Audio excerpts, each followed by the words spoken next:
Bom, vamos dar início então a mais um curso de radiestesia clínica.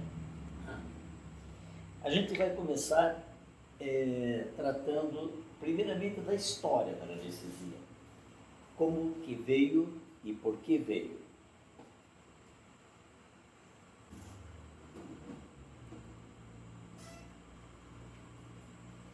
Nós vamos ver no curso o que é radiestesia, o histórico, os conceitos, as teorias, os instrumentos, tratamentos radiônicos, bioenergética, anamnese e como fazer uma consulta. Isso é o todo do curso que vai ser feito.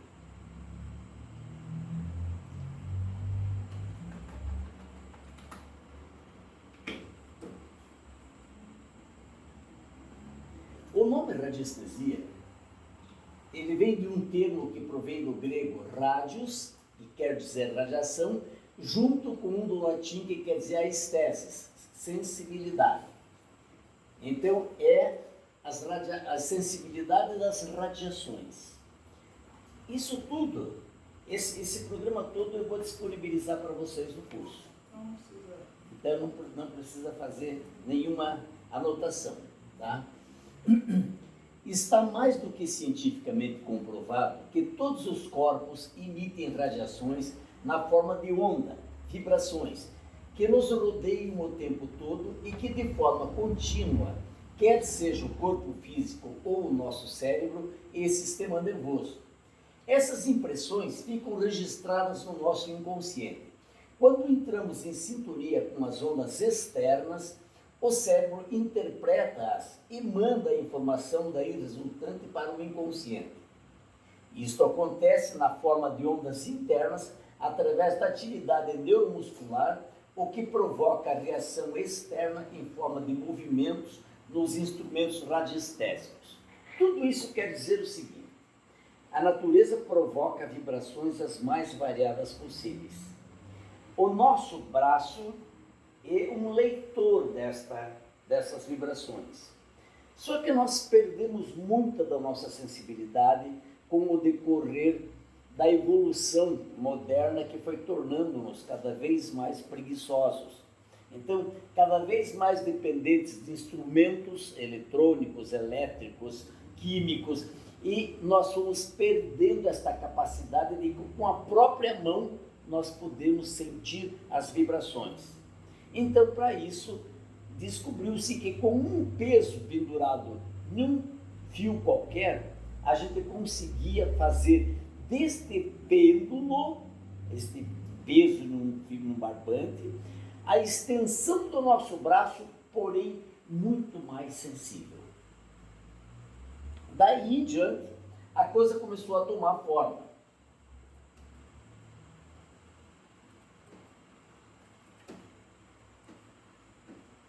Dessa forma, então, a gente constata que os instrumentos radiestésicos funcionam como uma antena amplificadora do sinal emitido a partir do inconsciente, que, como foi dito acima, encontra-se ligado às radiações, vibrações de todo o universo. As respostas obtidas através desses instrumentos são, então, interpretadas, podendo ser utilizadas para diagnósticos médicos, prospecção de jazidas, localizações de veios de água, pessoas e objetos perdidos. Essa pesquisa só é possível quando o operador entra em sintonia ou ressonância com os objetos ou anomalias pesquisadas e o seu sistema neuromuscular. O sistema neuromuscular do operador emite impulsos involuntários que provocam movimentos nos instrumentos radiestésicos. Assim, o objeto da pesquisa se torna o transmissor, o cérebro do operador o receptor e o instrumento radiestésico uma antena amplificadora. Dá para acompanhar até agora aí? Dá? Muito bem. Não é no pêndulo ali que tem nada, o negócio é no meu cérebro. Exatamente. O cérebro que comanda. O nosso cérebro é que comanda toda a instrução. O pêndulo é só uma ferramenta que a gente vai usar. Ele pode ser, por isso que ele pode ser de qualquer objeto, entende? Qualquer peso pendurado numa linha, numa cordinha, num barbante, numa corrente, serve como pelo. Porque é só uma extensão da nossa sensibilidade. Muito bem. Quando a gente vai estudar física nuclear, a gente começa a entender as vibrações. Como é que é as frequências e as vibrações? Então, quando nós vemos a estrutura de um átomo com o nêutron colocado no centro e os elétrons e os prótons correndo em uma gravitação constante em torno do nêutron, nós conseguimos perceber que o micro é exatamente igual ao macro. Então, um átomo é exatamente como a gente olhar o universo. Então, se a gente imaginar que o planeta Sol está aqui, ou a estrela Sol está aqui e os planetas estão girando em torno dele, é como se isso fosse uma grande molécula. O universo é uma grande molécula. Por isso, é maravilha, quando a gente começa a estudar os átomos, a gente faz essa correlação com o universo. Bom, o centro está lá. Nós temos o nêutron, temos os elétrons e temos os prótons. O resto todo que está aqui em negro, que é o vazio, né, que hoje em dia a física está chamando de o campo. Este vazio hoje é denominado de o campo. Durante muitos séculos se achava que era só vazio mesmo. Hoje a gente sabe que o campo não é nada, ele é muita coisa, só que nós estamos por descobrir o que é e o que dá para fazer com este campo. Para que a gente entenda bem a história da radiestesia, nós precisamos prestar atenção em alguns princípios muito antigos. Hermes Trismegisto, ele desenvolveu uma linha de pensamento lógica para definir algumas situações da humanidade. E ele criou as leis que a gente chama as leis herméticas. E nós vamos ter que lembrar de algumas dessas leis para poder facilitar o nosso entendimento do que é a radiestesia. Então, a primeira lei hermética é a lei da inteligência. E na lei de inteligência, Hermes dizia: todo o universo é uma inteligência, desde um simples átomo a uma complexa vida celular. É uma consciência global. A existência é uma consciência. A segunda lei nos diz que é a lei da projeção. Tudo está para além do espaço e tempo, sendo que tudo que existe se projeta no mundo físico para que possamos experimentá-lo. Tudo. É pensamento, é matéria, é tudo. Tá? A terceira lei é a lei da vibração. Todas as coisas oscilam e vibram com sua frequência própria. A frequência de sua vibração é que dá a suposta identidade que podemos experimentar. Nada está em repouso. Das galáxias às partículas subatômicas, tudo é movimento. Mesmo quando nós morremos, o nosso corpo perde a vida animal e imediatamente começa uma vida bacteriológica, consumindo esse corpo, transformando ele numa nova energia para o planeta. Imediatamente após o ato de morrer. Então, nada nunca fica parado. Quando nós vemos uma mesa, um objeto metálico, a gente diz, mas aqui está estático. Não. Quanto mais duro for o objeto, maior vibração interior das moléculas, dos átomos tem. Porque é a velocidade do átomo que dá a dureza para o objeto. Átomos girando muito lentamente, nós estamos indo para um campo mais gasoso. Quanto mais lento for a movimentação, mais gasoso vai ser o corpo astral. Bom, a quarta quarta lei é a lei da polaridade. Tudo é dual. Os opostos são apenas extremos da mesma coisa. Energia negativa é tão boa ou má quanto energia positiva. Isso é uma outra coisa interessante. Porque, via de regra, a gente quer separar o bem do mal. A gente diz, mas fulano é do mal, eu sou do bem. Tudo é a mesma coisa. Então, o mal é só o outro lado do bem. Mas é uma extensão. Nunca está separado 100%. A quinta lei é a lei do ciclo. Tudo tem um ciclo, com início, meio e fim, determinados pelas leis da termodinâmica. Os opostos se movem em círculos. As coisas recuam e avançam, descem e sobem, entram e saem. A lei do ciclo nos assegura que ao final de cada ciclo, tudo recomeça. É assim também é com a nossa vida. No final deste ciclo terreno, nós vamos partir para um novo ciclo de vida. Bom. Sexta lei, a lei do todo. A existência é um todo unificado, interconectado e interligado.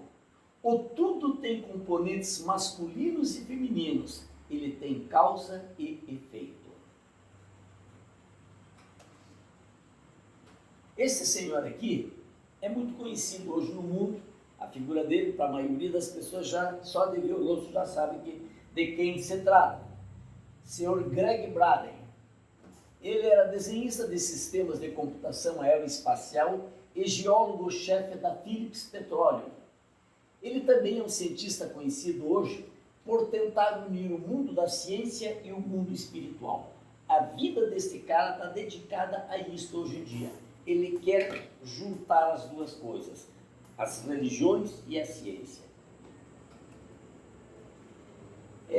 Se você viu o documentário da Louise Hay, chamado Você Pode Curar a Sua Vida, ele está lá também dando os seus depoimentos maravilhosos. Né? Mas daí vem uma reflexão para a gente. Mas se tudo o que existe no mundo material é feito de um conjunto de células, estas são feitas de átomos, e se um átomo de qualquer coisa não é material, então, no nível microscópico, nada é material, tudo é vibração, tudo é feito de energia condensada. Vivemos num universo de vibração e nossos corpos são feitos a partir da vibração da energia que emanamos constantemente. Hoje, a gente assegura com segurança que a matéria é luz coagulada. Porque tudo provém da luz. Então, quando você concentra a luz, é como se, fazendo uma força de imaginação, você coagulasse a luz. E quando você coagula a luz, você tem um corpo sólido. Aparentemente sólido. Porque nós sabemos hoje que se nós tirarmos todos os espaços vazios que tem no planeta Terra, ela ficaria do tamanho de uma bola de basquete. Planeta Terra. Se tirássemos todos os espaços vazios que tem nos átomos. Bom, então já sabemos que a ciência atual consegue provar através da teoria quântica que pensamento é energia, que toda energia tem uma vibração e que a vibração cria o mundo material. Os nossos corpos e todo o restante ao nosso redor foi e continua sendo criado através das nossas mentes coletivas. Aí a gente começa a bater de frente com algumas religiões. Tá? Porque quando você quer unificar só por um lado a coisa, daí ela não entra com a ciência, porque isso é coletivo, isso não é um bem de um determinado grupo de pensamento.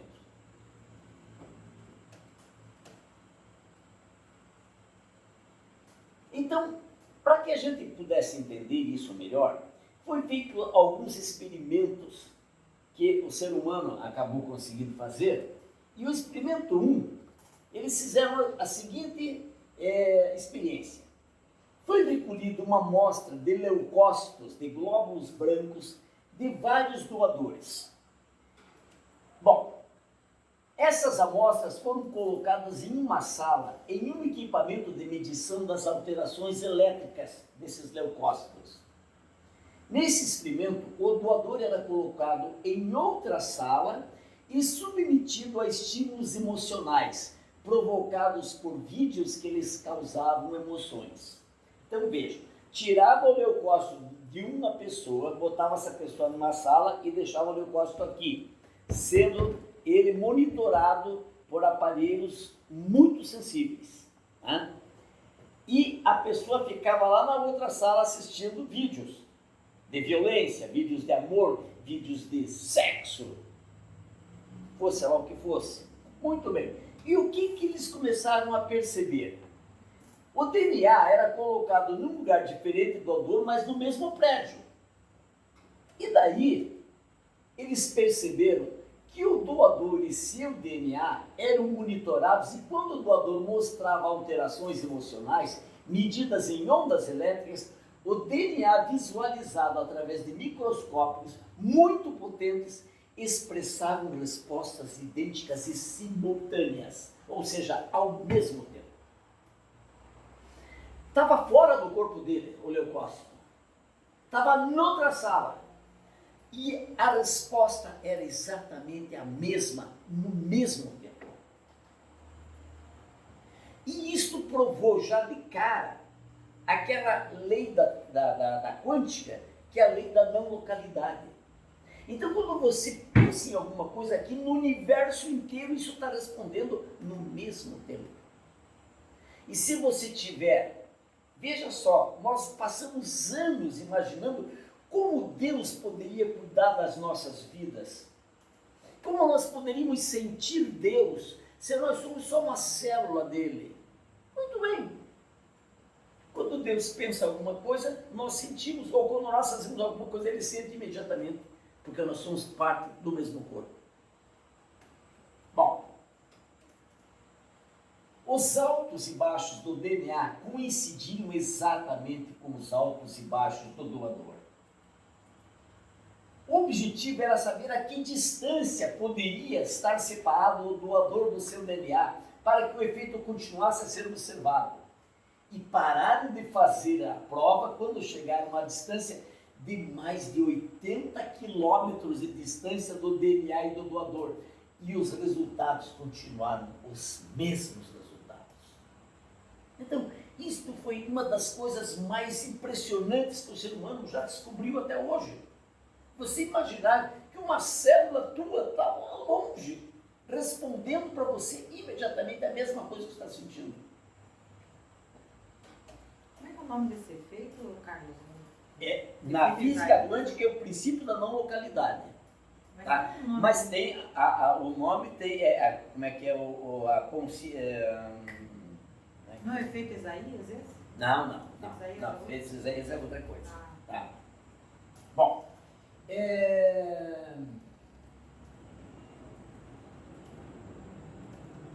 então, o que significa isso? Que as células vivas se reconhecem através de uma forma de energia não reconhecida com antecipação. Então, a ciência não sabe explicar por que e como que isso acontece, mas isso acontece. Tá? Lembram daquela história do inconsciente coletivo? Que um dia os macacos na América do Sul lavaram uma batata, uma mandioca para comer, porque eles não comiam mandioca porque a mandioca era suja de terra. Então eles arrancavam do chão, mas botavam na boca, eles não comiam. Um dia um macaco na América do Sul lavou uma batata sem querer. E quando ele lavou, ele perguntou que era bom se não tivesse a terra. Então os macacos da América do Sul começaram a lavar as batatas. Imediatamente na África, os macacos começaram a lavar batatas para comer a mandioca. Quem ensinou? Nenhum macaco telefonou para o outro e disse: olha, eu descobri aqui que você lavar dá para comer. Como que eles descobriram? Algo parecido com isso aqui. Já que eles são fruto da mesma espécie, então há um reconhecimento mútuo. Né? Bom, esta energia não é afetada nem pela distância, nem pelo tempo. Não é uma forma de energia localizada, mas uma energia que existe em todas as partes e todo o tempo. Dentro dessa pesquisa toda, desde que a gente começa a aprender as coisas mais básicas dentro da radiestesia, a gente começa a aprender que quando você pega um pêndulo e coloca o pêndulo em cima de um órgão doente, via de regra, o que acontece? O pêndulo gira no sentido anti-horário. No sentido anti-horário. Então estabeleceu-se, por uma observação, que quando o pêndulo girava para o lado esquerdo, aquele órgão estava doente. Se o pêndulo girasse para o lado direito, o órgão estava sadio. Mas isso era um conhecimento empírico. Ninguém provava isso. Né? Então não tinha outra explicação. A explicação era que girava assim quando estava bom, girava assado quando estava ruim. Quando esses cientistas começaram a tentar reconhecer o tal do spin, e o que significa spin?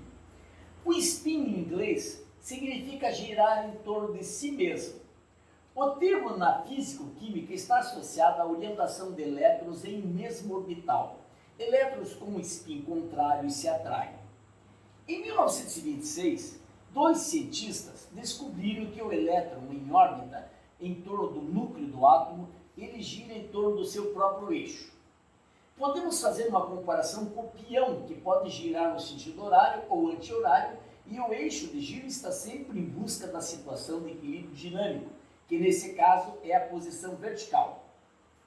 Então, quando você gira um objeto, como um peão, ele pode girar para um lado e para o outro, mas sempre a tendência é ele buscar o eixo.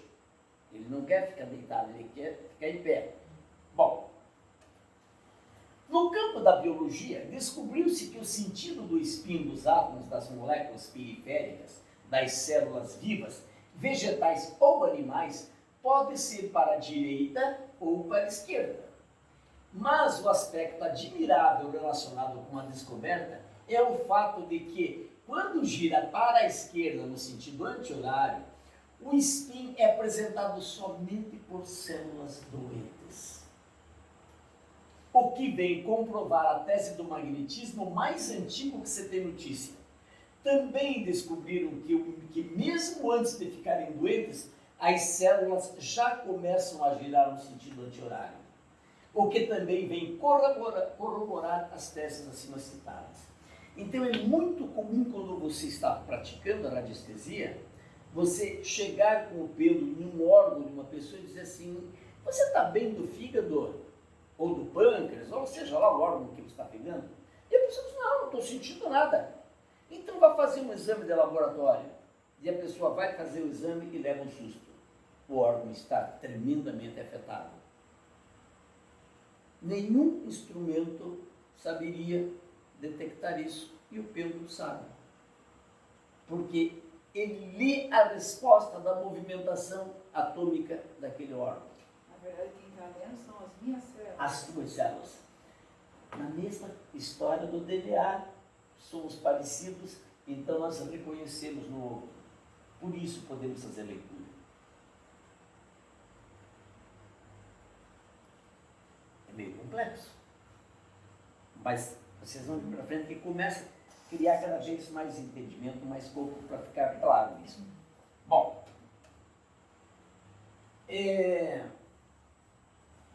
depois nós vamos voltar a falar mais das técnicas de radiestesia. Agora eu vou citar um pouquinho da história, como é que começou a radiestesia no mundo.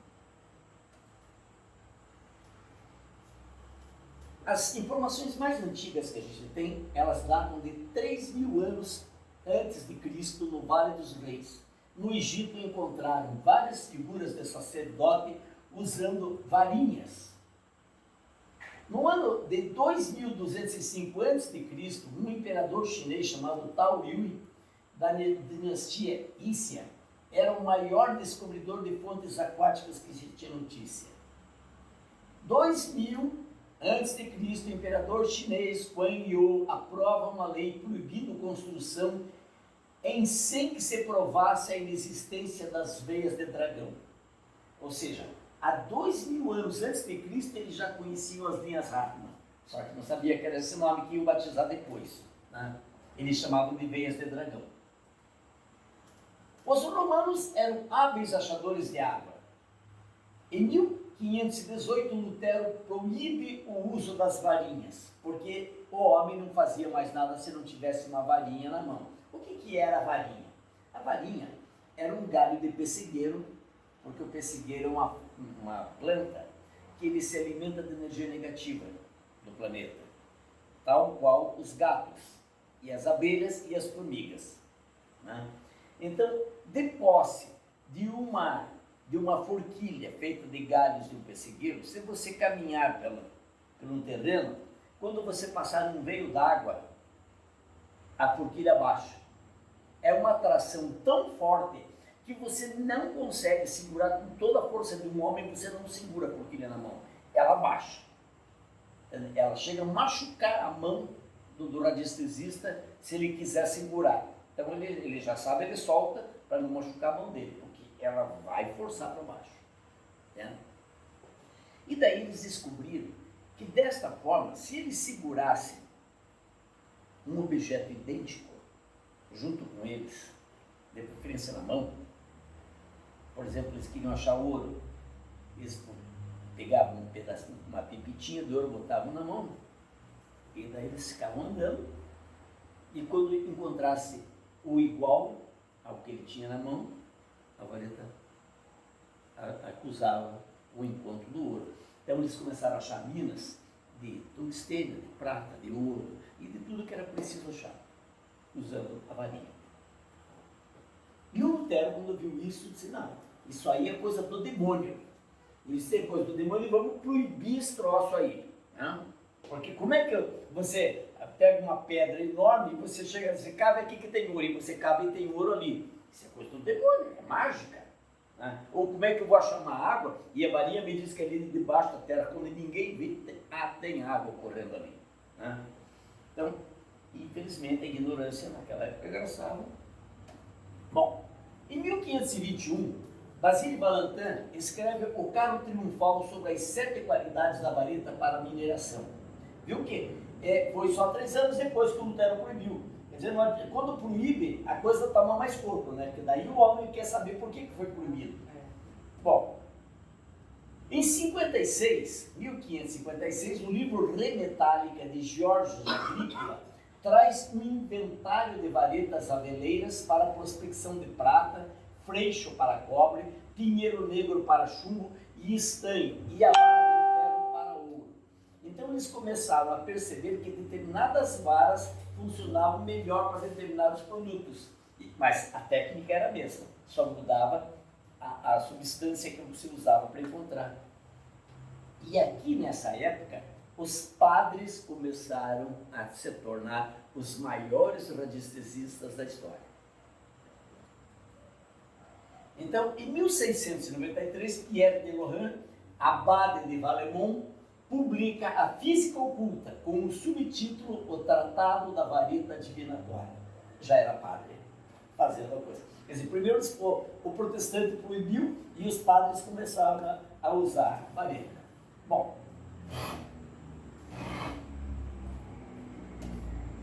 no século XX, 2 abades franceses, o Bully e o Bayard, criaram o termo radiestesia com a junção das palavras radiesteses.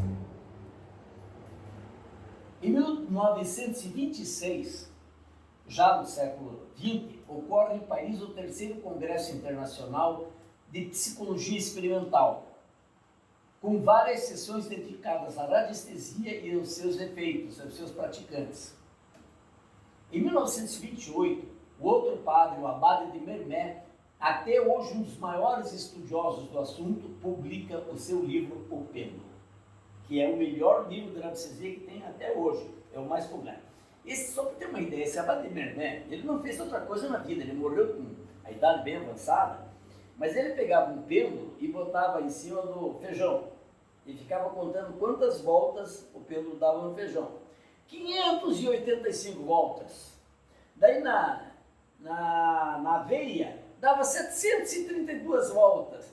E ele teve a paciência de classificar cada produto humano através de quantas radiações aquilo dava para um pêndulo. Ele levou a vida inteira fazendo isso. Bom, em 1934, o mesmo Mermet lança a Bíblia da Radiestesia, chamada Comentários Joper. Eu não sei a tradução de Joper, o que é, então, mas é comentários a respeito do assunto da radiestesia. Em 1935, o Dr. Ernesto Hartmann, da Alemanha, apresenta várias experiências demonstrando que a saúde física depende do lugar de onde se trabalha, vive e dorme. E aí ele começa a descobrir que se você ficar numa linha Hartmann, você vai ter câncer. Bom, em 1939, durante a Segunda Guerra, o exército alemão usava vários radiestesistas para fazer tudo dentro do campo de batalha. Em 1961, o mesmo Hartmann, quer dizer, 30 anos depois, ele funda uma faculdade de radiestesia na Alemanha. Em 1970, o exército americano, apesar de toda a tecnologia, ele precisou de uma grande equipe de radiestesistas para não morrer de sede dentro do Vietnã, porque eles não tinham água para tomar e os rios, eles contaminavam todos os vietnamitas para que o americano não tivesse água. Então, eles com radiestesia, eles furavam poços para poder não morrer de sede. Ah, no Grosso eles fazem isso, com a varinha para misturar álcool. Sim, exatamente. Eu também fazia isso. Em 1985, a doutora Verônica Karsten demonstra estudo com 700 casos terminais de câncer que, sem qualquer tratamento convencional, recuperaram a saúde apenas retirando suas camas das áreas de tensão geopática. Bom, passando a história, vamos entrar no início da radiestesia, do estudo da radiestesia. Para a gente entrar nesse início, a gente vai ter que ver os conceitos que regem a radiestesia. São 4 os conceitos que regem a radiestesia. O primeiro deles é o conceito hidromineral.